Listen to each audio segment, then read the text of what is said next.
Buenas tardes a todos. Desde la Comisión Directiva de la Sociedad Argentina les agradecemos la participación en este nuevo webinar sobre COVID-19. En esta oportunidad vamos a hablar sobre SARS-CoV-2 y vacunas en desarrollo para COVID-19. Y para ello hemos convocado a un virólogo, al doctor Jorge Corleri, y a una inmunóloga, la doctora Juliana Casataro. Muchas gracias a ambos por haber aceptado participar en este webinar. Sabemos que es mucho esfuerzo preparar estas presentaciones, sobre todo cuando hay tanta información que surge día a día. Para quienes están siguiendo la transmisión a través del canal de YouTube, les decimos que pueden formular preguntas en el chat del canal de YouTube y nosotros se las transmitiremos a los disertantes al final de la presentación. Ahora le doy paso a Matías Ostrowski, el tesorero de la Sociedad Argentina de Inmunología, quien va a moderar la disertación del doctor Corleri. Gracias, Matías. Hola, buenas tardes a todos. Bueno, es un enorme placer para mí presentar al doctor Jorge Corleri. Jorge es investigador del Instituto INVIRS en la Facultad de Medicina de la UBA. Es investigador principal de CONICET y es profesor adjunto del Departamento de Microbiología en dicha facultad.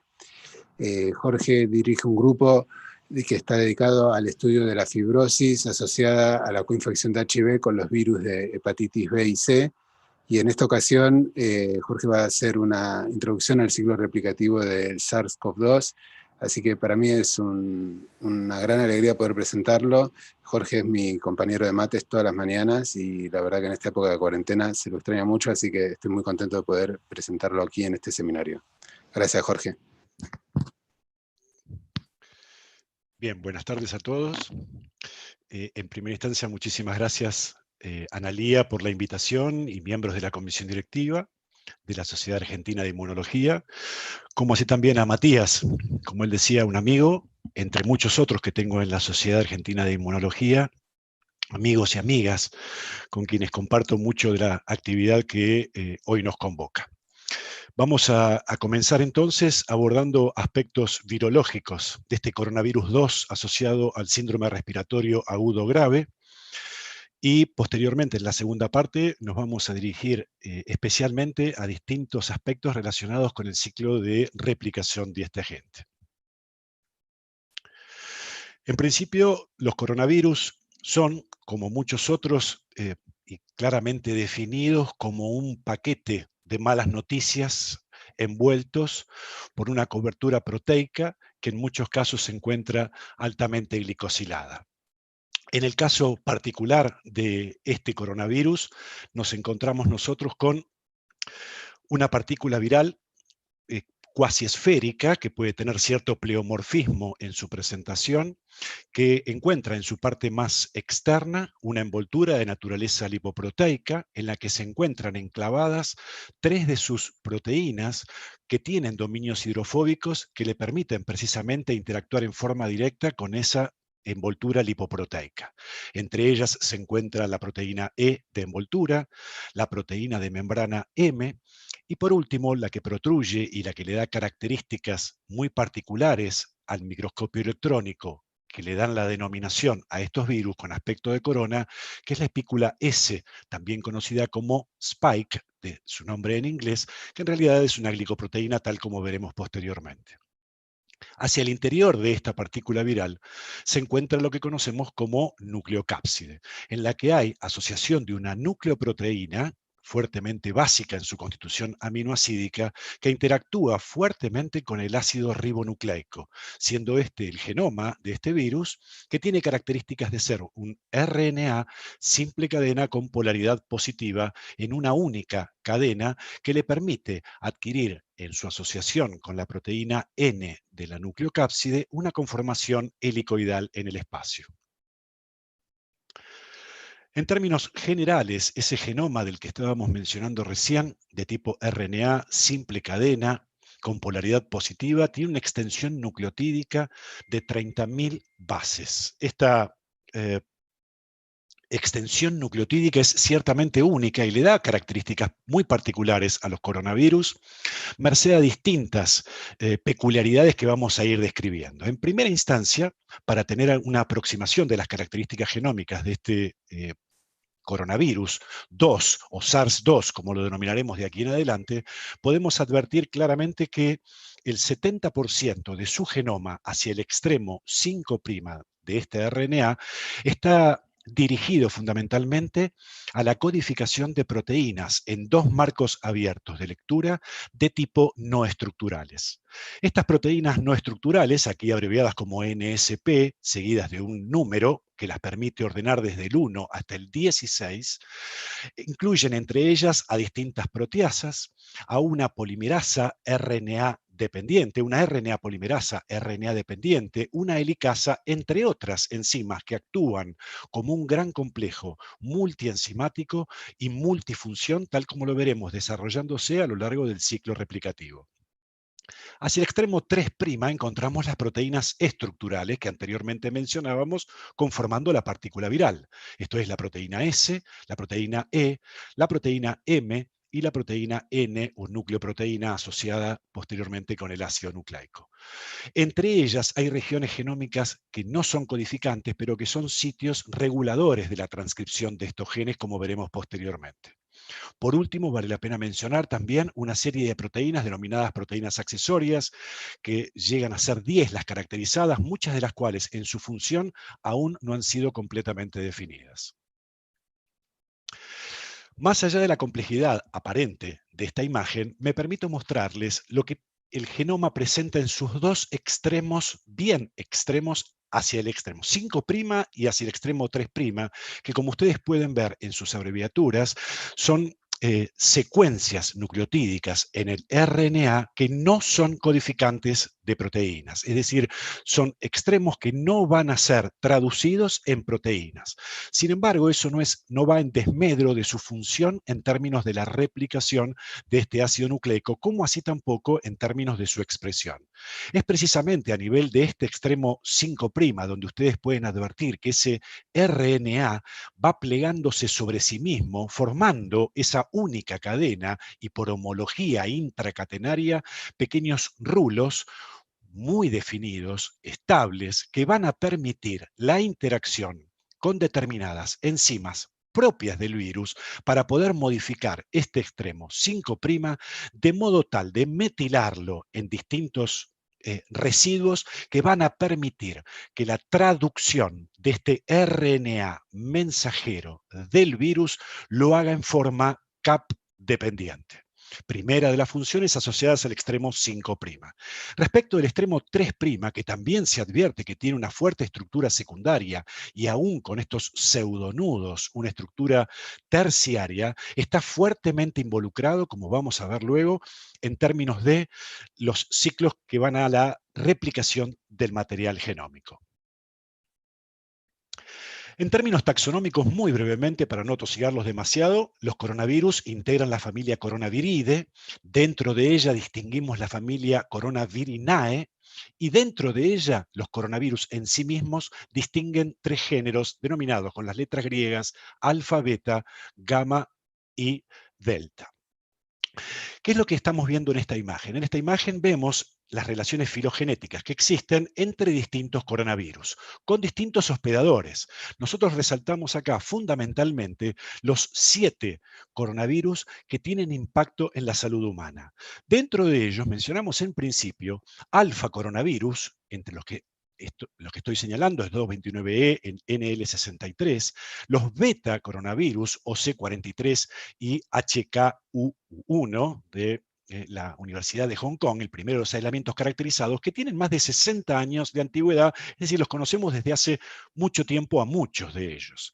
Sin embargo, estos agentes claramente están asociados con infecciones respiratorias que en general, en la vasta mayoría de los casos, se asocian a infecciones respiratorias del tracto alto, con infecciones que en general son ligeras y eventualmente, en condiciones particulares del hospedador, pueden tener un compromiso moderado. Ya en el año 2002, el virus del síndrome asociado al síndrome respiratorio agudo grave 1, el primero de los coronavirus, emergía produciendo la primera de los eventos emergentes con una complicación mayor y con una tasa de mortalidad mucho más elevada, cercana, en el caso de este agente, al 10%, que esto se eleva posteriormente, 10 años después, hacia el año 2012, cuando emerge un nuevo coronavirus, el del síndrome respiratorio del Medio Oriente, con una mortalidad cercana al 35%. Estos coronavirus, entonces, categorizados en estos 4 géneros, alfa, beta, gamma y delta, ocupan para los humanos solamente en los primeros 2, alfa y beta. Sin embargo, nosotros nos referiremos particularmente a este nuevo coronavirus SARS-2 como integrante del grupo de los, o del género de los beta coronavirus. La distinción esencialmente entre los géneros, sin complejizar mayormente, tiene que ver con la organización y la distribución que los genes adquieren a nivel de aquellos codificantes de proteínas estructurales, como así también de proteínas accesorias. No así en términos de lo que tiene que ver con las proteínas no estructurales. Hablamos mucho y todavía nos seguimos preguntando si precisamente este nuevo coronavirus SARS-2 tiene origen zoonótico. De alguna manera esto nos lleva al recuerdo o a la relación filogenética y también en la historia que tiene el primero de los virus SARS, que fue definido claramente en términos de su relación filogenética en su íntima vinculación con coronavirus que infectan o que tienen como hospedador natural a murciélagos de diferentes especies y donde además un hospedador intermediario, que es este felino, las civetas, actuaban de alguna manera como un adaptador entre el coronavirus presente en los murciélagos en su salto interespecie hasta el humano. Es decir, de alguna manera ese hospedador intermediario actuó con una modificación para permitir que se hiciese efectivo ese salto del coronavirus de los murciélagos al hombre. Respecto del nuevo coronavirus, donde ustedes ven en este círculo de relaciones filogenéticas, ustedes pueden ver los puntos rojos, que son todos aislamientos caracterizados de este nuevo SARS-2. Este nuevo SARS-2 sigue manteniendo relaciones filogenéticas muy estrechas con coronavirus que han sido caracterizados ya previamente en algunas especies de murciélagos, y donde aparentemente empieza a tener alguna participación como un hospedador intermediario particular, este mamífero, algo exótico para nosotros, pero fuertemente codiciado en el mercado ilegal de los animales, que son los pangolines, cuyas escamas que cubren su cuerpo son fuertemente codiciadas en los mercados negros en el sudeste asiático por algunas propiedades que tiene o que le adjudican en términos curativos y demás. Muy bien, también empezamos a ver que de alguna manera la nomenclatura del SARS-CoV-2 ha tenido que ser actualizada. ¿Por qué ha tenido que ser actualizada? Porque claramente, tal como estamos viendo la dinámica de esta pandemia, a lo largo del tiempo los aislamientos se van mostrando de una manera fuertemente dinámica. ¿Qué queremos decir con esto? Originalmente, los primeros aislamientos que se han caracterizado, los que se calificaron dentro del linaje A, mostraban en determinados residuos nucleotídicos identidad completa con coronavirus de los murciélagos. Posteriormente a ello, otras categorizaciones hicieron que esos mismos nucleótidos dejaran de ser iguales a los del coronavirus del murciélago. En virtud de estas semejanzas y diferencias con los coronavirus de los murciélagos, se bautizaron esta nueva forma de denominarlos en linajes. Es ahí que a la fecha se reconoce la presencia de 2 linajes, el linaje A y el linaje B. La calificación de estos linajes sigue considerando relaciones filogenéticas y la robustez que hay para poder calificarlos como tales. Sin embargo, vuelve a tener en cuenta 2 aspectos que en términos generales, cuando se hace calificación o clasificación filogenética, no se tiene en cuenta, que es la presencia o ausencia de determinadas mutaciones y la vigencia o no de la cepa en cuestión. Es decir, que de alguna manera esta nueva nomenclatura basada en linajes va a ir teniendo en cuenta el comportamiento dinámico de los diferentes linajes que vayan apareciendo y eventualmente puedan ir extinguiéndose. De modo tal entonces que, para terminar en términos de lo que es la nomenclatura, estos dos linajes, A y B, pueden subclasificarse en distintos linajes conforme a la presencia de cada uno de ellos de nuevas mutaciones que puedan permitir subagruparlos. A la fecha de hoy hay calificados aproximadamente 12 sublinajes dentro del B y 5 sublinajes dentro del A. Todos ellos, por supuesto, con determinada distribución geográfica que, conforme a cómo lo ha hecho la pandemia, van guardando un dinamismo geográfico que no es estático, sino que es precisamente dinámico. Ustedes habrán podido leer seguramente algunos reportes del orden nacional donde los 29 aislamientos que han sido caracterizados en Argentina, todos ellos pertenecen a linajes del tipo B, fundamentalmente del B1, del B3, del B5, del B7, entre otros más recientemente caracterizados.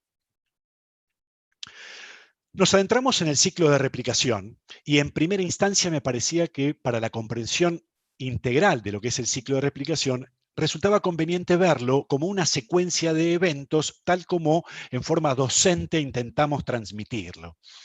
De modo tal que después, una vez que veamos cada una de las etapas, podamos referir a esto como si fuese una película única. Comenzamos entonces con el primero de los eventos, que es el de la absorción del virus a la célula hospedadora. Este proceso de la absorción del virus a la célula hospedadora se va a dar por la unión de la espícula S al receptor celular, bien caracterizado, que es la enzima convertidora de angiotensina 2, presente en la superficie celular de diferentes estirpes, tal como veremos posteriormente. Acto seguido de esa interacción va a darse el proceso de la entrada del virus a la célula sin que vaya esto en desmedro de la necesidad de que haya fusión de la envoltura del virus con la membrana citoplasmática o eventualmente con membranas de envolturas de vesículas endocíticas. Inmediatamente luego de haber entrado lo que será la nucleocápside ya desnudada de ese virus, se procederá al desnudamiento y a la liberación del material genómico en el citoplasma de la célula' Acto seguido, muy rápidamente, luego de esa liberación, comienza la traducción fundamentalmente del extremo 5' que codifica para las proteínas no estructurales, formándose un gran complejo de proteínas multienzimático donde la principal protagonista será la RNA polimerasa RNA dependiente, en conjunto con otras proteínas que en su totalidad terminarán formando lo que se conoce como complejo de transcripción-replicación. Este complejo multienzimático, donde la gran vedette es esta RNA polimerasa, RNA dependiente, codificada por el virus, tendrá entonces la capacidad de, a partir del molde genómico que ha ingresado, llevar adelante dos acciones centrales.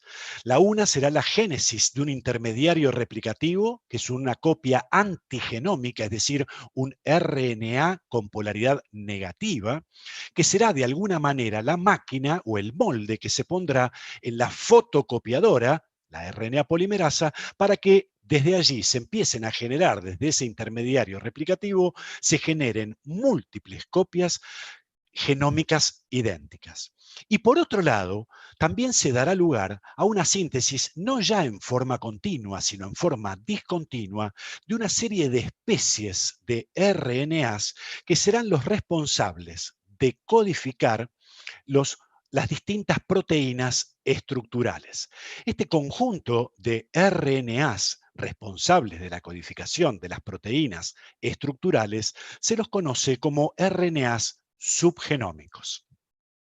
A partir entonces de estas dos especies vamos a tener síntesis de todas las proteínas que van a conformar la estructura de esas partículas virales que en poquito tiempo serán las nacientes, tanto a nivel citoplasmático como en íntima vinculación, en asociación con membranas de vesículas a nivel citoplasmático, para posteriormente, dentro de vesículas, inducidas desde el virus y presentes en la célula, hacer el ensamblaje con genomas virales neosintetizados para la formación de viriones maduros que serán liberados al exterior por exocitosis. Como les decía entonces, la primera de las etapas es la absorción viral, en donde cobran protagonismo dos actores protagónicos. Desde el virus, la espícula S, y desde la célula, el receptor, que es la enzima convertidora de angiotensina 2. Estos dos protagonistas entonces llevan adelante una interacción específica en la que claramente están involucrados desde el receptor 18 residuos y otros 14 residuos desde el ligando viral, que van a interactuar mediante uniones no covalentes, fundamentalmente uniones de Van der Waals, puentes de hidrógeno, uniones salinas, para generar una unión que es estrecha y que en poco tiempo, con eventos seguidos, se hará irreversible. Vale la pena mencionar que dentro de lo que es la espícula S, el sitio específico de interacción constituido por estos 14 residuos es lo que denominamos el dominio de unión al receptor, abreviado como RB⁻D. Respecto de uno de esos protagonistas, es decir, el inherente a lo que es la cerradura presente en la superficie de nuestras células, al que permite la interacción con el ligando viral, hablamos de la expresión de la enzima convertidora de angiotensina 2, podemos entender a partir de dos estudios paradigmáticos que les estoy mostrando, que los niveles de expresión de los RNA en células, por secuenciación en células simples, en células únicas, permite advertir por análisis a partir de bases de datos públicas, que la expresión de RNA mensajero codificante para esta enzima presente en superficie es alta o máxima a nivel del tracto digestivo en el intestino delgado, más precisamente en células epiteliales o enterocitos en el ilion. Posteriormente se ve una abundancia relativa alta a nivel de células epiteliales, tanto glomerulares como tubulares, a nivel renal. A nivel de las células alveolares de tipo 2, a nivel pulmonar, y por supuesto que también se ve expresión en células epiteliales del tracto respiratorio superior, y en menor escala a nivel colónico, a nivel hepático, entre otros tejidos. Ahora bien, ¿cómo podemos contextualizar eso en el sentido real de la infección? Me permito mostrarles lo que es los resultados obtenidos recientemente en términos de los niveles de replicación medidos como el número de copias de material genómico viral por célula en distintos tejidos entre los mencionados. De modo tal entonces que es claro que el número de copias cercano a las entre 5 y 7 copias aproximadamente como promedio pueden encontrarse como máximo nivel de expresión a nivel de células alveolares de tipo 2. Del mismo modo, y casi con 2 órdenes menos, se encuentran a nivel faríngeo. En este sentido, y con 2 órdenes menos, es parecido el nivel de replicación que se puede advertir en otros tejidos de los mencionados anteriormente a nivel renal, hepático y cardíaco, con ausencia en sistema nervioso central y en células de sangre circulante. Estas cuantificaciones que se han podido hacer ha sido realizada por diferentes hospitales en Alemania, donde han hecho, a partir de 27 materiales de necropsia de pacientes fallecidos por COVID-19, en los que por distintas técnicas, entre ellas hibridación in situ, con pesquisa de material genómico, como así también de la expresión de proteínas, pudieron cuantificarse los niveles de material genómico y o proteínas en cada una de estas ubicaciones tisulares. Respecto de la espícula S, de las proteínas estructurales es sin duda esta espícula S la más grande de las proteínas, adquiriendo o logrando una extensión aminoácidica de entre 1200 y 1400 aminoácidos. Esta proteína, que es típicamente una proteína de clase 1, con la posibilidad de clavarse en la membrana teniendo dominios en ella que tienen aminoácidos y fragmentos peptídicos muy fuertemente hidrofóbicos, como así también otros dominios hidrofílicos que se encuentran a nivel del interior de la partícula viral, como así también dominios transmembrana. Pero centralmente me parece conveniente que podamos dividir a esta espícula S en dos grandes dominios. Por un lado, desde el extremo amino terminal, lo que tiene que ver con la responsabilidad de la unión al receptor celular.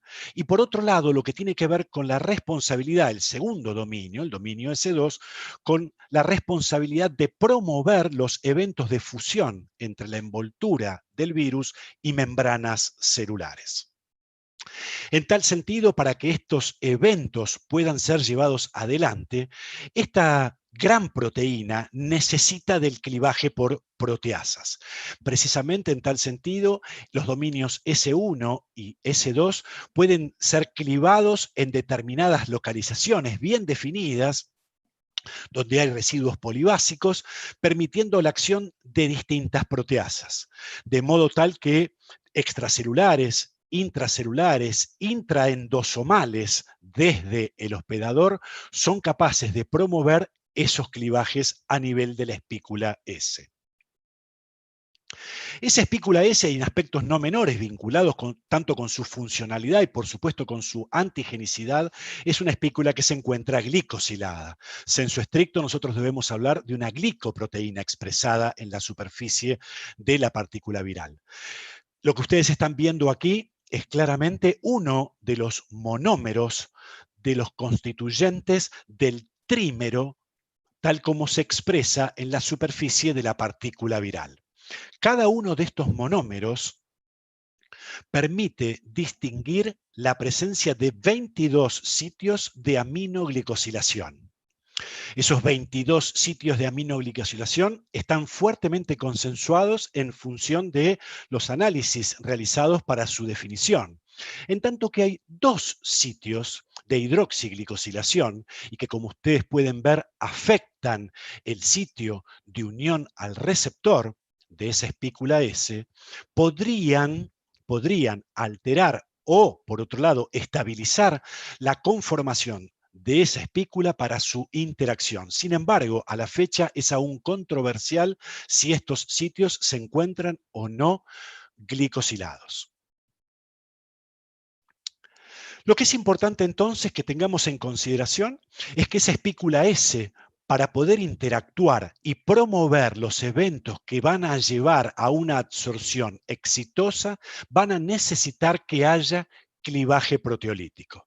Entonces, repasando lo antedicho, ese clivaje proteolítico va a permitir entonces que uno de sus dominios, el dominio hacia el extremo aminoterminal, sea clivado y permita entonces una mejor interacción con el receptor celular, en tanto que, una vez clivado, va a permitir que el extremo carboxilo de esa espícula S pueda actuar como nexo que está forzando los eventos de fusión entre la envoltura del virus y membranas celulares. Ahora bien, hay una particularidad que bien merece traerse a relación, que tiene que ver con la presencia de un sitio polibásico, tal como ustedes pueden advertir, presente en este nuevo coronavirus 2, que no está presente en otros cercanamente vinculados a él o ancestralmente vinculados a él. ¿Por qué es importante este nuevo sitio polibásico no presente en otros coronavirus?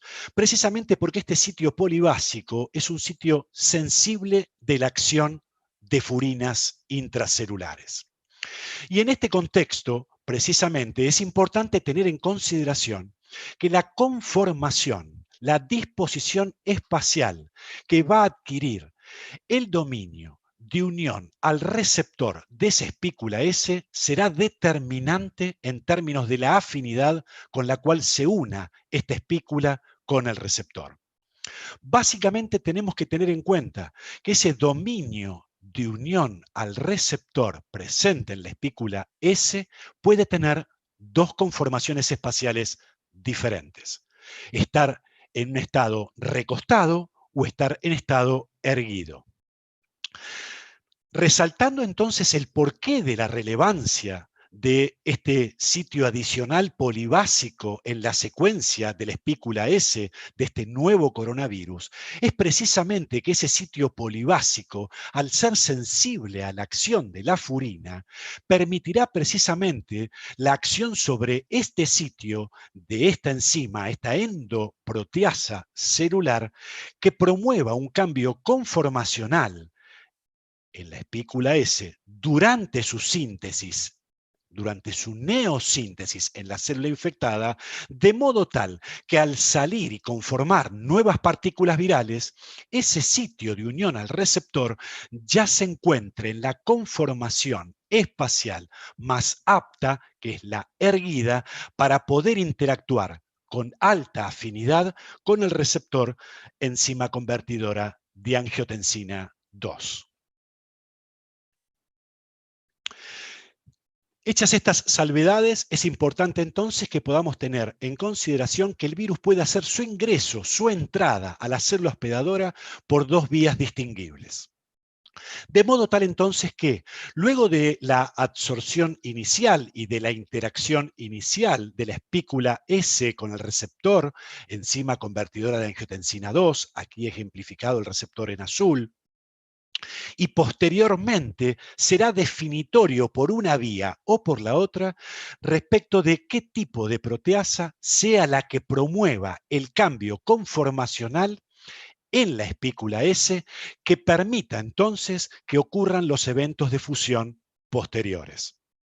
Concretamente entonces, acá cobra relevancia la presencia en la membrana citoplasmática de serinproteasas de transmembrana bien caracterizadas, que en el caso de estar ausentes, podrían alternativamente hacer su entrada a través de vías mediadas por mecanismo endocítico y donde el evento de acción proteásico sea llevado adelante por catepsinas una vez que el pH de esas vesículas endocíticas ocurra la acidificación. Aquí nuevamente podemos ver la vía de la fusión a nivel de la membrana citoplasmática cuando ocurra entonces la acción de proteasas presentes en esa membrana extracelular. Si están presentes las serinproteasas de transmembrana, pues bien, podrá ocurrir el evento de fusión entre la envoltura del virus y la membrana citoplasmática celular. En ausencia de esa serinproteasa de transmembrana, podrían ocurrir eventos de endocitosis y donde los eventos de acción proteásica ocurran una vez acidificada la misma y mediados por endoproteasas del tipo catepsina L o K. En este sentido, entonces, una vez que ocurre la interacción, tal como se puede ver acá, del receptor, en nuestro caso, enzima convertidora de angiotensina 2, el receptor celular, en su interacción con el ligando viral, estamos hablando de la proteína S, la espícula S o glicoproteína S, más precisamente con su dominio S1, el que aquí aparece en color gris, donde por acción proteolítica podrá ser clivado, separado ese dominio S1, inclusive diseminado al medio, lo cual le otorga al virus y a la infección la posibilidad desde ese shedding de poder llevarse consigo como un distractor de eventuales anticuerpos neutralizantes, pero por sobre todas las cosas, ese clivaje proteolítico va a permitir entonces que el dominio S2, responsable, merced a su constitución rica en distintos aminoácidos y cadenas hidrofóbicas y dominios de transmembrana, promover el acercamiento ya irreversible que lleve a la fusión de la envoltura del virus con las membranas de la célula hospedadora. Insisto, pudiendo ser estas la membrana citoplasmática o bien membranas de vesículas endosomales. El tercero de los pasos que nosotros mencionábamos, si ustedes recuerdan, que en realidad temporalmente lo ubicábamos como lo primero que ocurría, tenía que ver con la transcripción génica. Es decir, una vez que rápidamente es sintetizado ese complejo donde teníamos como la gran vedette a la RNA polimerasa, RNA dependiente, comenzaba toda una serie de eventos que llevaban a la neosíntesis de un intermediario replicativo de tipo RNA con polaridad negativa, que será el molde a partir del cual esa misma RNA polimerasa viral va a sintetizar todas las copias genómicas que van a dar origen a los genomas hijos que se llevará la progenie viral. Como así también la neosíntesis de todos los RNA subgenómicos, que serán los responsables, como habíamos dicho antes, de la síntesis, o mejor dicho, de la codificación de las proteínas estructurales. ¿Qué es lo que nosotros encontramos del lado izquierdo de esta diapositiva? Lo que nosotros podemos ver es que este virus, en forma semejante a lo que otros, virus dengue, entre una larga lista de virus, son capaces de hacer por modificación de las cisternas intracitoplasmáticas. El virus es capaz de generar muy tempranamente, 4 horas post-infección, la posibilidad de alterar esas membranas intracitoplasmáticas, transformándolas a esas membranas en distintos compartimentos que se van a transformar en su conjunto en factorías de virus, en factorías de progenie viral, donde se van a distinguir muy claramente vesículas de doble membrana con presencia de RNA bicatenario, este RNA bicatenario que surge precisamente de lo que decíamos, de ese estado transitorio de neosíntesis de un genoma antisentido, como así también de distintas proteínas que comienzan a ser sintetizadas merced a la acción de ese complejo de replicación, transcripción o RTC. Lo que es interesante es que ese complejo, la síntesis de ese complejo de replicación-transcripción, es un evento claramente que ocurre muy temprano. Recuerden ustedes que rápidamente, una vez que el genoma es desnudado, luego de que el virus ingresa a la célula, ese genoma desnudado es rápidamente traducido fundamentalmente en lo que tiene que ver con las proteínas no estructurales. Y esas proteínas no estructurales, que, insisto, ocupan el 70% de lo que es la codificación del material genómico, van a dar lugar a una gran poliproteína que va a ser posteriormente clivada en forma autocatalítica por proteasas virales que están codificadas en esa poliproteína con actividad símil-papaína o símil-quimotepsina, dando lugar a la liberación de 16 proteínas no estructurales claramente distinguibles, donde, insisto, hay proteasas, RNA polimerasa, RNA dependiente, una exonucleasa, a la cual nos referiremos posteriormente, y metiltransferasas, capaces de hacer modificaciones que lleven a la conformación de ese CAP, que permite posteriormente la traducción del genoma viral. Asimismo, entre las proteínas, algunas de ellas claramente tienen dominios de transmembrana que van a permitir muy tempranamente el anclaje de distintas proteínas de este gran complejo multienzimático poliproteico con membranas derivadas, alteradas de las cisternas intracitoplasmáticas que denominábamos vesículas de doble membrana. Esta es una representación conformacional de ese complejo multienzimático. Dicho esto entonces, ese complejo multienzimático, en el que, insisto, la RNA polimerasa, RNA dependiente, es una de las principales protagonistas, no va en desmedro de otras actividades enzimáticas que son particularmente relevantes y que hacen de alguna manera permitiéndome el término, la supervivencia de un virus con un genoma extremadamente grande, el más grande de los que conocemos dentro de los RNA virus. De modo tal entonces que antes les mencionaba que entre las enzimas que codifica este virus se encuentra una exonucleasa, un hecho absolutamente inédito y único entre los RNA virus que le permite a estos coronavirus precisamente corregir errores durante la neosíntesis de las cadenas, bien sea de material genómico como así también del antigenoma. De modo tal entonces que si hay corrección de errores, de alguna manera este virus se puede permitir tener un genoma tan amplio, utilizar una RNA polimerasa propia que tiene errores por sí misma, pero que al tener dentro de ese complejo multienzimático, una exonucleasa, la tasa de error de este RNA virus es sensiblemente menor comparativamente con otros. Conjuntamente con esa capacidad que tiene de lectura de prueba, esta este complejo multienzimático, gracias a esta exonucleasa, encuentra también otras proteínas como las metiltransferasas, amino e hidroximetiltransferasas, que permiten modificar ese RNA, como dije antes, para la generación de un CAP en el extremo 5'.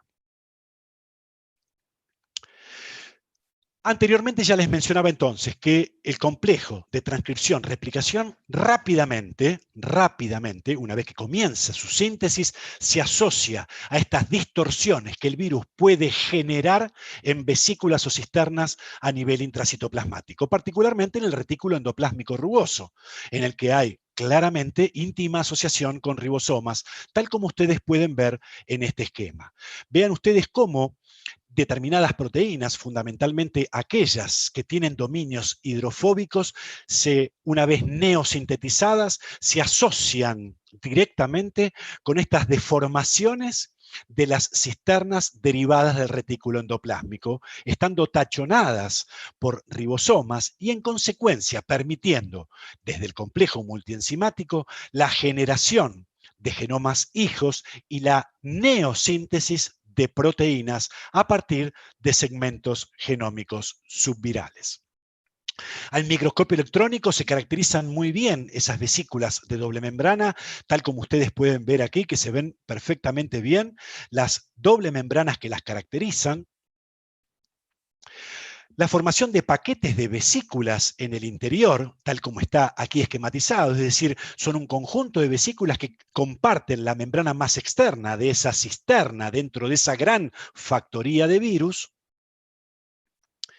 que en sí mismo terminan generando esta suerte de red de cisternas doble membrana o con paquetes de vesículas encargados de la neosíntesis de genomas, de la neosíntesis de proteínas estructurales y su posterior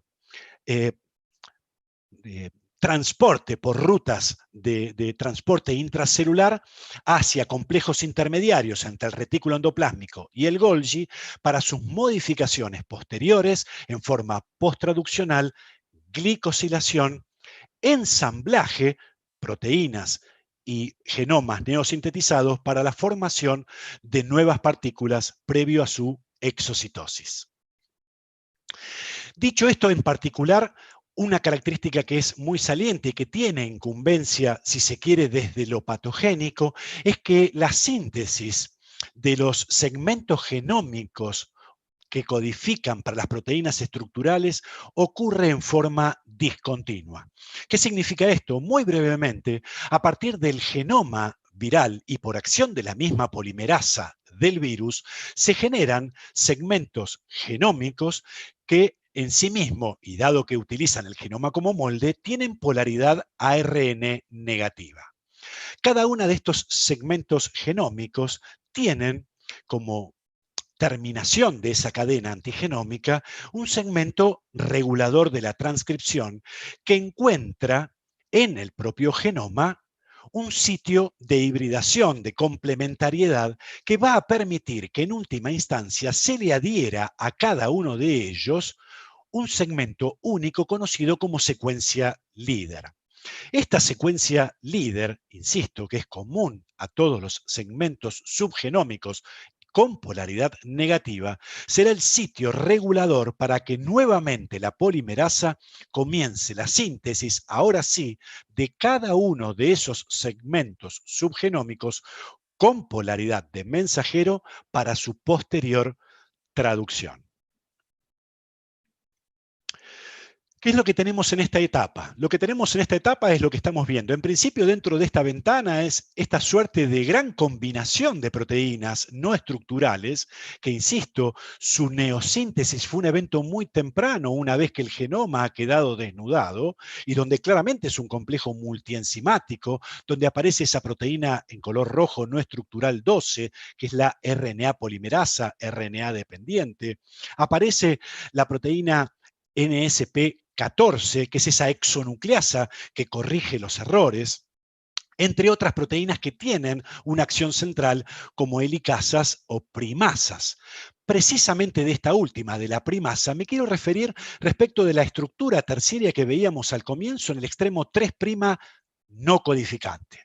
Ese extremo 3' no codificante es de alguna manera el gran sitio de inicio de la génesis de los nuevos genomas virales, es decir, la síntesis de los antigenomas, ese molde, ese intermediario replicativo, comienza en el extremo 3', precisamente con la interacción. Imaginen ustedes que todo esto está ocurriendo en esos complejos de replicación, transcripción, RTC, íntimamente asociados a esas cisternas o vesículas de doble membrana en esa suerte de factorías. De modo tal entonces que vemos, por un lado, la síntesis proteica y por otro lado, lo que aquí estamos viendo es cómo esas proteínas del complejo multienzimático son capaces de interactuar en ese extremo 3' para, en comienzo, generar una pequeña cadena que permita luego, por eso lo de primasa, generar una suerte de primer o cebador a partir del cual rápidamente se permita la interacción con la ARN polimerasa ARN dependiente en color rojo para que comience la extensión, siempre con el cuidado que si hay errores serán corregidos por esa exonucleasa, minimizando la posibilidad de que se generen genomas anómalos.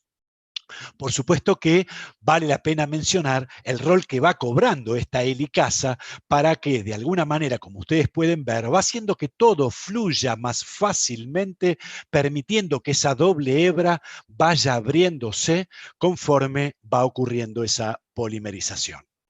De modo tal entonces que hasta aquí lo que estamos viendo es cómo ese complejo multienzimático al que hacemos mención se ocupa por un lado de la síntesis de un antigenoma, que es modelo para la generación de nuevos genomas, como así también para la generación de esos fragmentos subgenómicos codificantes de las 4 proteínas estructurales, que una vez sintetizadas, varias de ellas serán modificadas posttraduccionalmente por glicosilación a nivel del Golgi.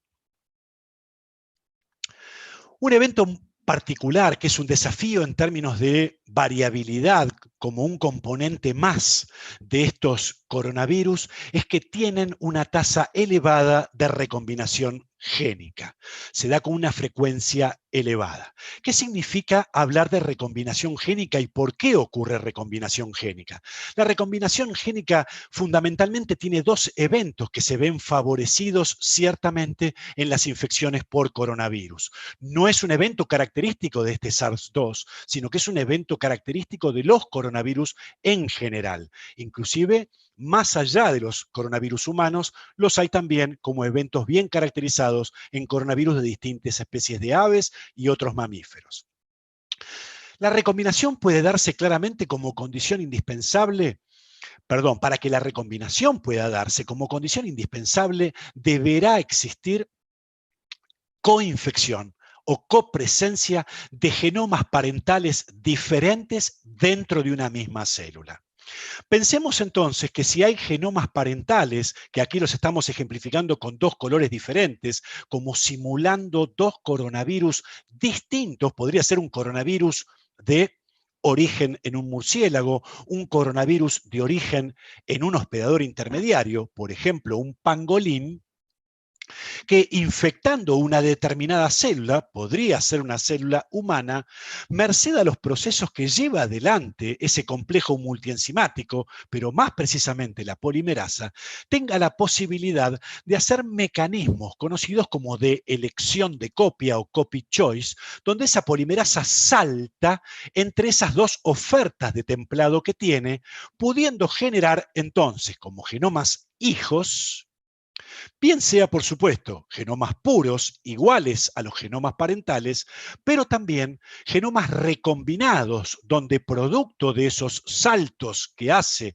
la polimerasa pueda generar mosaicos genéticos recombinados con mezcla de los genomas parentales.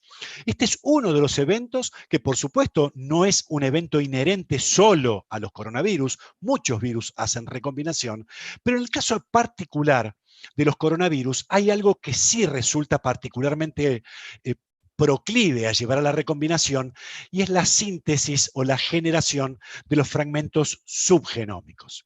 La generación de fragmentos subgenómicos con esos eventos de traslocación para el pegado de esa secuencia líder pueden llevar o serían de alguna manera una invitación a que se promuevan eventos de salto de la polimerasa viral entre templados alternativos cuando estos coexistieran dentro de una misma célula.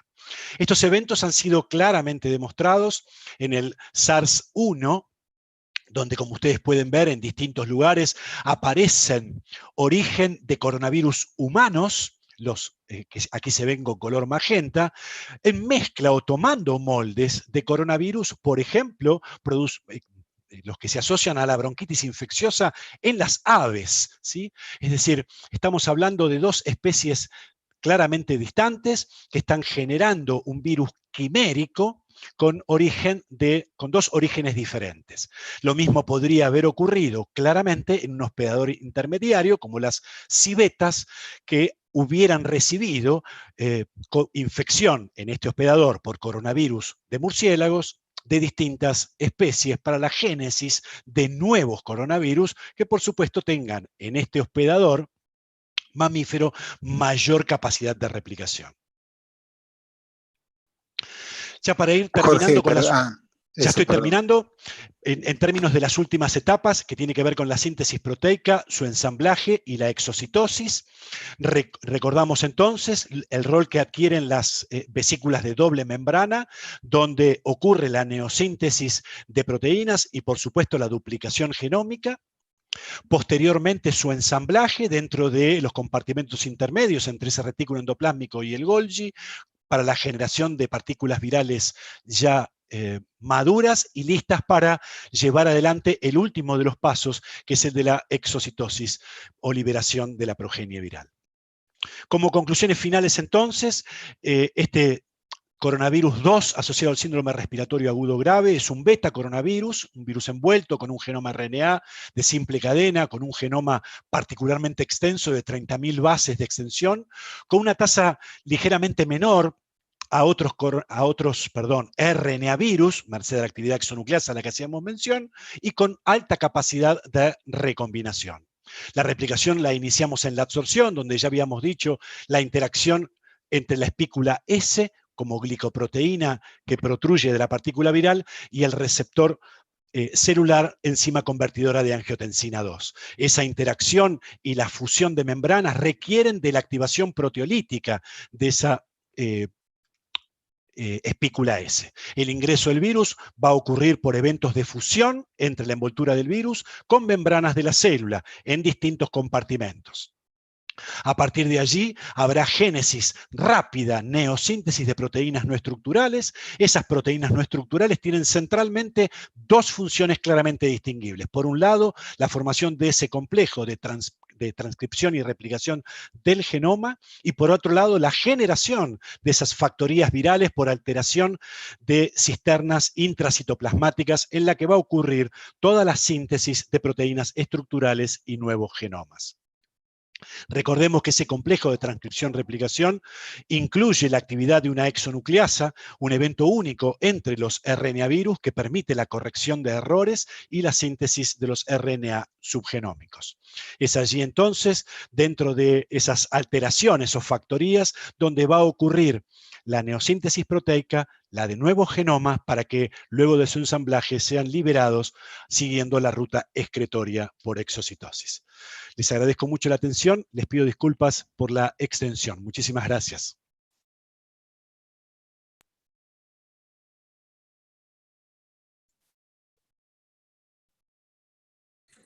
Muchas gracias, Jorge, muy interesante el seminario. Y ahora pasamos a Silvia Correa, que va a presentar a Juliana Casataro. Muy buenas tardes a todos quienes participan de este webinar. Tengo el enorme agrado de presentar a nuestra próxima participante, la doctora Juliana Casataro. Juliana dirige el grupo de investigación sobre inmunología, enfermedades infecciosas y desarrollo de vacunas en el Instituto de Investigaciones Biotecnológicas de la Universidad de San Martín y BioCONICET. Es investigadora principal del Consejo y profesora asociada en la misma universidad. Su equipo estudia posibles aplicaciones de diferentes proteínas como adyuvantes para vacunas orales. Fue beneficiaria de subsidios de la Fundación Bill y Melinda Gates en 3 oportunidades. Su grupo además ha recibido financiamiento del programa Trust in Science de GlaxoSmithKline y ha comenzado un acuerdo de investigación colaborativa de licencia con esta compañía en Bélgica. Además, su proyecto ha sido seleccionado en la convocatoria COVID-19 de la agencia. Además de su producción científica y patentes internacionales, su trabajo ha recibido premios como el premio de la Fundación Bunge y Bond para jóvenes científicos, el premio Hussein y la mención especial del premio UNESCO L'Oréal 2019 por la mujer en ciencia. Te escuchamos, Juliana, muchas gracias por participar. Bueno, muchas gracias a la Comisión Directiva de la SAI por darme esta posibilidad de contar lo que estuvimos estudiando, lo que estuve estudiando estos meses, sobre el desarrollo de vacunas contra coronavirus. Para mí es un honor, así que bueno, gracias a todos y todas. Voy a compartir la presentación.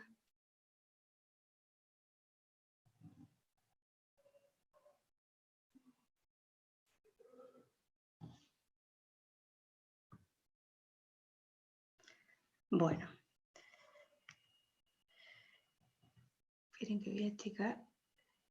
Esta foto me gustó porque un poco representaba, creo que representa lo que nos está pasando a la mayoría de los científicos, con la gran cantidad de información que hay tanto publicada, con referato, sin referato, en los diarios, en los medios. Realmente es impresionante. Yo por lo menos nunca vi algo igual de la cantidad de información que se está generando científica sobre este nuevo virus.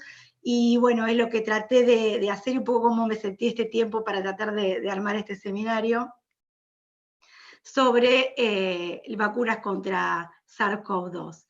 Creo también que por el momento en el que estamos, no hace falta convencer a mucha gente de la necesidad de una vacuna contra este virus, pero es importante remarcar que la inmunidad de rebaño, luego de la infección natural, no está sucediendo. Ha sido reportado en Francia, investigadores franceses, y en España, después de 27.000 muertes, solo el 4 o 5% de la población demuestra tener inmunidad.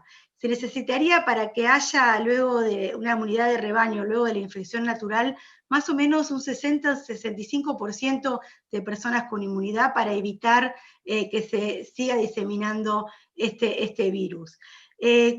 Actualmente no hay tratamientos antivirales, por lo cual, y aunque los encontremos, siempre las vacunas son la intervención en salud de menor costo-beneficio que existe. Por más que existan, podemos desarrollar, seguramente se van a poder desarrollar nuevos antivirales, es mucho mejor no llegar a enfermar, no tener que internarnos, no tener ningún tipo de secuelas.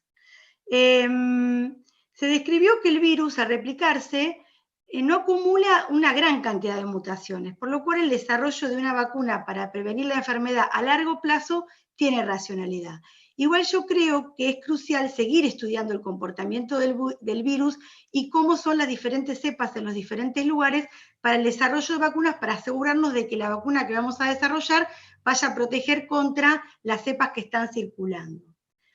Para diseñar una vacuna de manera racional, es importante identificar los antígenos correctos, saber cuáles son las partes del virus que nosotros necesitamos inducir una respuesta, qué tipo de respuesta inmune es necesaria para inducir protección y a dónde tenemos que inducir esa respuesta inmune para evitar la infección por ese virus.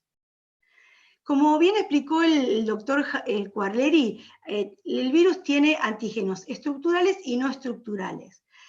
Por lo cual, muchos de estos podrían ser antígenos que todavía, como hace 5 meses que recién se conoce el genoma y se está estudiando, la verdad que de SARS-CoV-2 se sabe mucho menos. Muchas de las cosas que yo les voy a contar se infieren de todo el conocimiento que se tuvo por SARS-CoV-1 y por la infección por MERS. Y acá, al igual que para la virología molecular, la proteína estrella es la proteína Spike, porque es la proteína que se une al receptor justamente en la superficie de las células y es la que permite el ingreso del virus a la célula, la entrada. Entonces, ella es la diva también del desarrollo de vacunas para coronavirus. Es, como bien contó el doctor Quarleri, está formada por dos dominios, el dominio S1, el dominio S2, está altamente glicosilada, y aquí pudimos ver el sitio de unión al receptor RBD, que es lo que se conoce que justamente este RBD que reconoce con mucha mayor fuerza, mayor afinidad al receptor que otras cepas de coronavirus. La proteína es un trímero, ¿sí? Y justamente este sitio, los anticuerpos neutralizantes, reconocen principalmente el sitio de unión al receptor. ¿Qué quiere decir anticuerpos neutralizantes? Anticuerpos que impidan que el virus ingrese a la célula. Un anticuerpo puede de alguna forma impedir o bloquear al virus, pero por ahí no impide que ingrese a la célula, puede unirse a otra parte de la proteína. Se sabe que si uno genera anticuerpos justamente contra este sitio, de alguna manera se neutraliza, impide que el virus ingrese a la célula. Y justamente el sitio RBD de la proteína Spike es la que presenta mayor variabilidad entre SARS-CoV-1 y SARS-CoV-2, antigénica, hay una mayor variabilidad.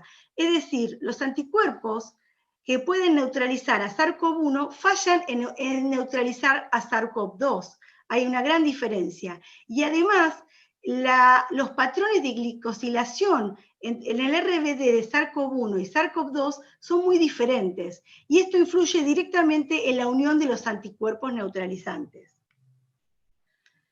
Entonces, pensando que después les voy a contar un poco mejor, pero ya se los estoy anticipando, uno de los correlatos más importantes de protección es desarrollar anticuerpos neutralizantes, que puedan entonces impedir la unión de Spike al receptor en la célula, en la célula.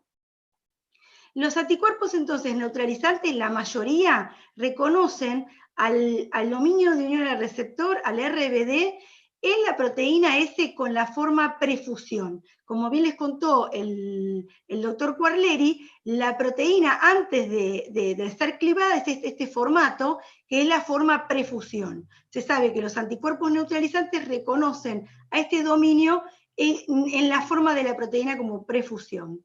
Es verdad que también no solamente los anticuerpos neutralizantes, no todos van a reconocer en esta parte. Se conoce que también hay otros anticuerpos neutralizantes que pueden pegar de alguna forma indirecta y cambiar la conformación y también neutralizar al virus.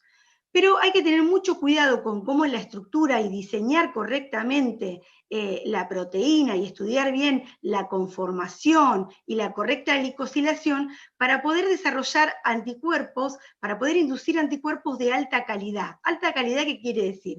Con gran capacidad neutralizante, de alta afinidad entonces. ¿Y por qué? ¿Por qué es esto que yo les vengo contando? Porque hay reportes que demostraron que, por ejemplo, hay otros epitopes de la proteína que si uno induce anticuerpos contra otra de las partes o que no son neutralizantes, lejos de impedir que el virus entre a la célula, genera lo contrario, efectos dañinos. Es decir, el anticuerpo reconoce, por ejemplo, esta parte y a células que tienen el receptor FC, entonces median la entrada del virus, en vez de impedir o neutralizar la entrada, ¿sí? Entonces, es muy importante para el diseño de una vacuna basada en Spike prestar atención a la conformación, que sea esta prefusión, y a la correcta glicosilación. Yo ya les adelanté el tema del correlato de protección, que son los anticuerpos neutralizantes. Y como esto está basado, porque no tenemos tantos datos, no tenemos muy pocos datos, en toda la experiencia que hay para vacunas contra SARS y contra MERS, que también usan Spike como antígeno candidato. Y algo que sí se estuvo estudiando en el corto tiempo que tenemos de datos en pacientes, podemos ver que la gran mayoría induce producción de anticuerpos neutralizantes, hay respuesta IgG, en suero, el tema de cuánto dura la memoria por el poco tiempo que en lo que estamos estudiando, solo 5 meses, sí es verdad que se han encontrado células B de memoria en pacientes contra, por ejemplo, el dominio RBD, pero algo que también llama la atención es que no es tan fácil poder decir sí, se necesita este título de anticuerpos neutralizantes y esto va a conferir protección a esta persona. No tenemos un correlato estricto. ¿Por qué? Porque justamente se vio en individuos que requirieron hospitalización y que estuvieron bastante graves, críticos, que también se encontraban altos títulos de anticuerpos neutralizantes. Así que esto está bastante en discusión también, y en realidad es lo que pasa para la mayoría de las enfermedades donde no tenemos una vacuna. Es muy difícil poder predecir desde antes de encontrar una vacuna, de desarrollarla, exactamente cuál es el correlato de protección. Pero es verdad que después vamos a ver en todos los trials, en todos los ensayos, lo que se evalúa es si se induce la vacuna anticuerpos neutralizantes. Y justamente un trabajo del doctor Nussenwey, pero que no está todavía con referato, que salió el otro día, hace un poco también, discute un poco esto, porque lo que ellos describen es que la mayoría de los plasmas obtenidos de individuos que se recuperan de COVID sin hospitalización no tienen altos niveles de actividad neutralizante. Sin embargo, sí encontraron linfocitos B específicos contra RBD con potente actividad antiviral. Puede ser que estos linfocitos B al reestimularse produzcan los anticuerpos, entonces nosotros no lo estemos viendo en el plasma. Pero bueno, son cuestiones que todavía estamos estudiando todos los inmunólogos y que están saliendo papers constantemente. Y que mismo en otras infecciones, como yo les cuento, para las que todavía no hay vacunas, realmente es algo que se estudia constantemente y no se llega a una conclusión exacta. Pero bueno, es la respuesta B, la respuesta de anticuerpos neutralizantes, como el dogma para inducir protección contra esta infección. ¿Las células CD4 y la CD8 pueden tener un rol en la protección? Bueno, para SARS-CoV-1 se había visto que cuando los anticuerpos, aunque los anticuerpos disminuyen 2 años después, y hay personas, un 25% de personas infectadas que no tenían anticuerpos, la respuesta a CD8 y CD4 se mantenía 6 años hasta 11 años después. Eso para SARS-CoV-1.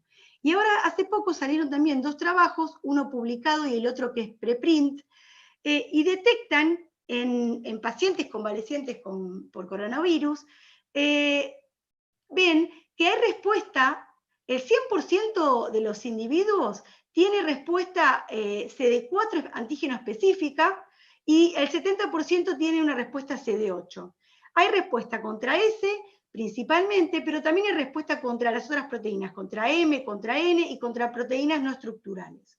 Llamativamente, los controles, las personas que no habían sido expuestas, presentaron, en menor porcentaje, pero sí presentaron reactividad contra estas proteínas, los no expuestos.